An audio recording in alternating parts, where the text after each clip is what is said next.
നമസ്കാരം. ആപ്റ്റിക്സ് അക്കാഡമിയുടെ പുതിയൊരു ക്ലാസ്സിലേക്ക് എല്ലാവർക്കും സ്വാഗതം.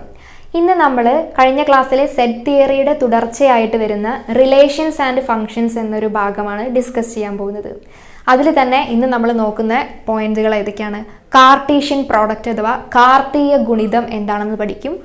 റിലേഷൻസ് അഥവാ ബന്ധങ്ങൾ എന്താണെന്ന് നോക്കാം. പാർഷ്യൽ ഓർഡർ, ഇക്വാലൻസ് റിലേഷൻ എങ്ങനെ എന്നീ രണ്ട് കാര്യങ്ങൾ നോക്കാം. ഫങ്ഷൻസ് അഥവാ ഏകതങ്ങൾ എന്താണെന്ന് നോക്കാം. Types of functions, composition of functions and inverse അല്ലെങ്കിൽ പ്രതിലോമം, ഫങ്ഷൻസിൻ്റെ പ്രതിലോമം. ഇത്രയും കാര്യങ്ങളാണ് നമ്മൾ ഇന്ന് ഡിസ്കസ് ചെയ്യാൻ പോകുന്നത്.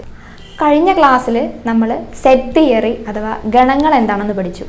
അതിൻ്റെ തുടർച്ചയായി തന്നെ വരുന്ന ഒരു ടോപ്പിക്കാണ് റിലേഷൻസ് ആൻഡ് ഫങ്ഷൻസ്. അതാണ് ഇന്ന് നമ്മൾ ചർച്ച ചെയ്യുന്നത്. റിലേഷൻസ് ആൻഡ് ഫങ്ഷൻസ് നമ്മൾ മലയാളത്തിൽ പറയുന്നത് ബന്ധവും ഫലനവും എന്നാണ്. ബന്ധം എന്ന് പറഞ്ഞാൽ റിലേഷൻസിനെയാണ് നമ്മൾ ബന്ധം എന്ന് പറയുന്നത്, ഫങ്ഷൻസിന് നമ്മൾ ഫലനം എന്ന് പറയുന്നു. മറ്റൊരു പേരാണ് ഏകതം. ചോദ്യപേപ്പറുകളിൽ കൂടുതലും കാണാറുള്ളത് ഏകതം എന്ന പദമാണ്. തുടങ്ങാം. ആദ്യമായി ഞാൻ പരിചയപ്പെടുത്തുന്നത് കാർട്ടീഷ്യൻ പ്രോഡക്റ്റ് എന്താണെന്നാണ്. കാർട്ടീഷ്യൻ പ്രോഡക്റ്റിന് നല്ലൊരു പേരുണ്ട് മലയാളത്തിൽ. എന്താണ്? കാർത്തീയ ഗുണിതം. എന്താണെന്ന് നോക്കാം നമുക്ക്. കാർട്ടീഷ്യൻ പ്രോഡക്റ്റ് എന്ന് പറഞ്ഞാൽ ഒരു ബൈനറി ഓപ്പറേഷൻ തന്നെയാണ്. രണ്ട് സെറ്റ് ഉണ്ടാവും നമ്മുടെ കയ്യിൽ, സെറ്റ് എയും സെറ്റ് ബിയും.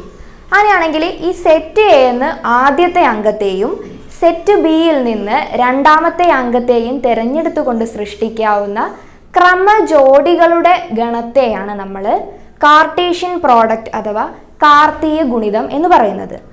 അപ്പോൾ നമുക്ക് എങ്ങനെ എഴുതാം? അതിൻ്റെ ഡെഫിനിഷൻ സെറ്റ് ബിൽഡർ ഫോമിൽ എഴുതുകയാണെങ്കിൽ നമ്മൾ കാർത്തീയ ഗുണിതം അഥവാ കാർട്ടീഷ്യൻ പ്രോഡക്റ്റിനെ ഡിനോട്ട് ചെയ്യുന്നത് A cross B, A B എന്നീ രണ്ട് ഗണങ്ങളുടെ കാർത്തീയ ഗുണത്തിൽ നമ്മൾ എ ക്രോസ് ബി എന്നാണ് ഡിനോട്ട് ചെയ്യുന്നത്.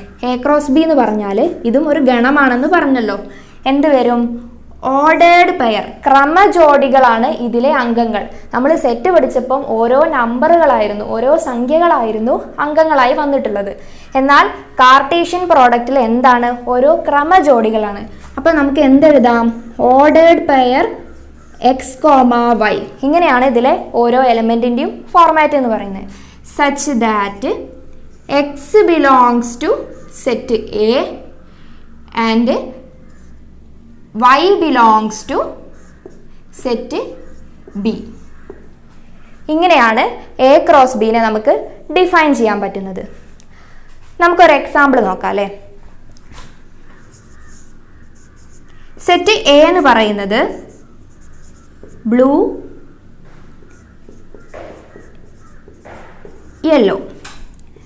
സെറ്റ് ബി എന്ന് പറയുന്നത് എ ബി സി. ഇങ്ങനെ രണ്ട് സെറ്റ് നമ്മുടെ കയ്യിലുണ്ട്.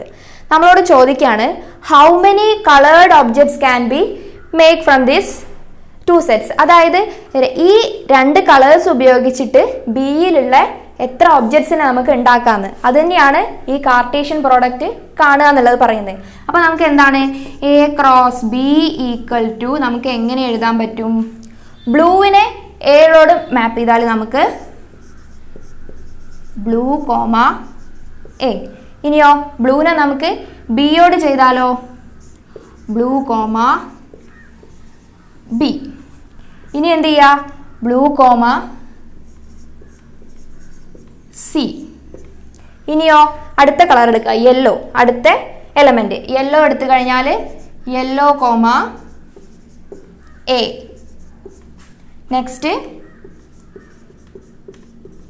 Yellow comma B. Next yellow comma C. ഇത്രയും ഓർഡേർഡ് പെയേഴ്സ് അല്ലേ നമുക്ക് ഈ രണ്ട് സെറ്റിൽ നിന്ന് കിട്ടുന്നത്.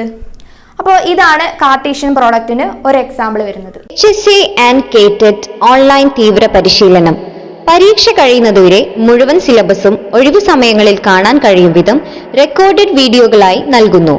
കൂടാതെ PDF നോട്ടുകളും എല്ലാ ആഴ്ചയിലും പരീക്ഷകളും. വിഷയങ്ങൾ mathematics, natural science, English, Malayalam, social science and physical science, general വിഷയങ്ങൾ, psychology and pedagogy, renaissance in GK and English or Malayalam. APTIGS Academy, Mukkam.